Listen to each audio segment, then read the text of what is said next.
Hi all and welcome back to the channel, and I hope you're all doing okay.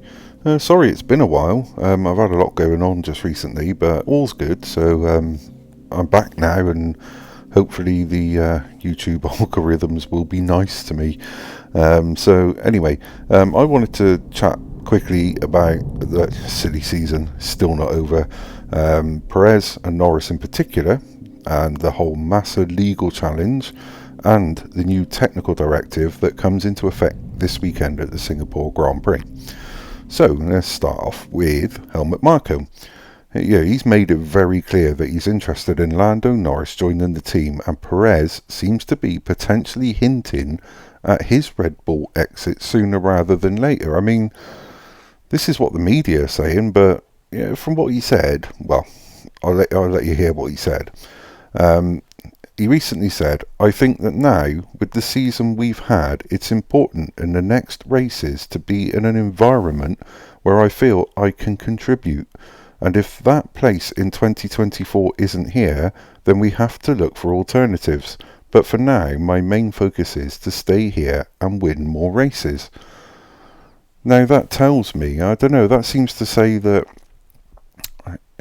I don't think he's convinced he's going to be with Red Bull in 2024, and it looks to me like he may well be looking at alternatives just in case, because who's to say, if Daniel Ricciardo, let's say Perez doesn't really achieve too much towards the end of this year now,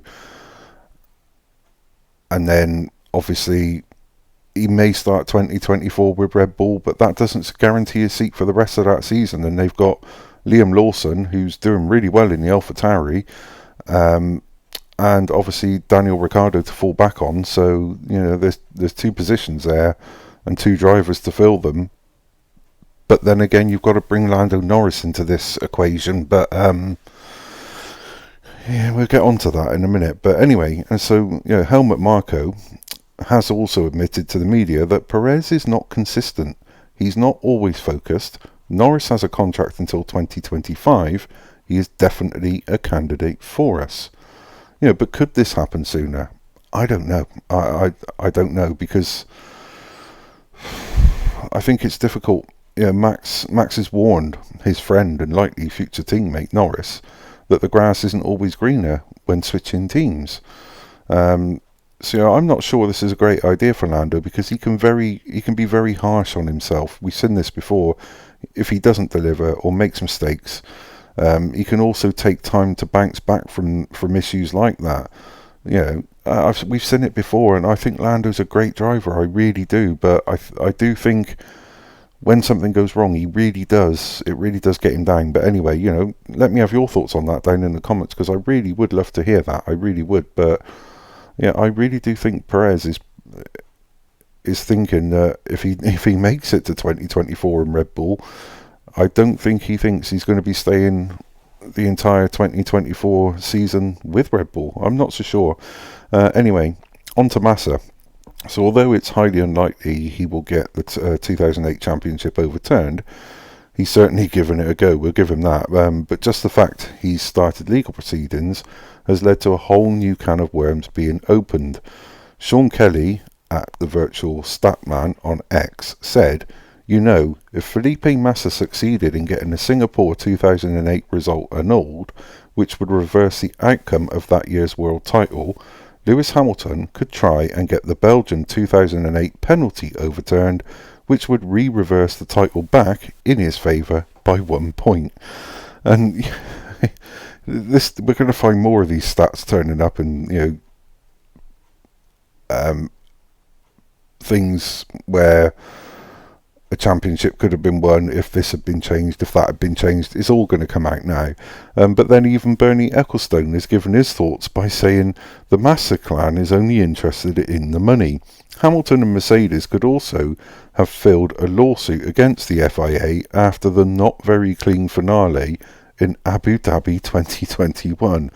And to be honest, I get the feeling this isn't going to go away anytime soon, and it's probably likely to reignite tension between fans across social media particularly. So honestly, it's a crazy place Formula One at the moment. And finally, on to the technical directive.